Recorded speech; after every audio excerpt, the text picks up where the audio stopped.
قال الفلكي عماد مجاهد أن الحسابات الفلكية تشير إلى أن الأرض ستكون في نقطة الأوج، أي في أبعد مسافة تصلها عن الشمس يوم غد الاثنين، حيث ستكون على مسافة 152,092,504 كيلومترات، ويسود في هذه الفترة فصل الصيف الحار واللاهب في النصف الشمالي من الكرة الأرضية، بينما يسود فصل الشتاء البارد والقارس في النصف الجنوبي، وعليه فحرارة الأرض والفصول السائدة لا تعتمد بالضرورة على قرب الأرض أو بعدها عن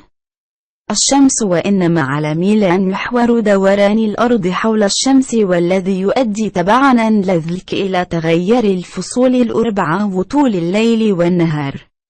وأضاف مجاهد الذي يعمل رئيساً لقسم الأهلة في دائرة الإفتاء العام أن العرب التي عاشت في شبه الجزيرة العربية وما يعرف ببلاد الحجاز وكذلك بلاد الشام عرفت منذ آلاف السنين فترة الحر الشديد التي تمر فيها هذه البلاد من خلال مواعيد النجوم وشروقها كعلامة على هذه المواعيد، وعرفت الأيام الحارة والباردة وأيام المطر وانتشار الربيع وأيام الجفاف وغيرها من خلال ربطها بمواعيد شروق النجوم وغروبها. وبناء على هذا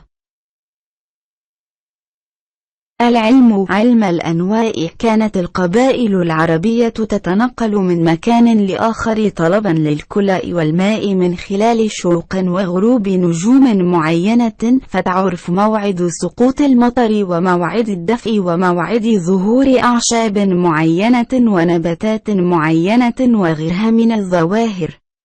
الجوية والطبيعية على مدار العام.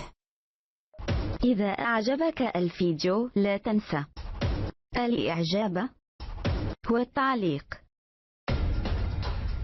ولكي يصلك كل جديد اشترك الآن.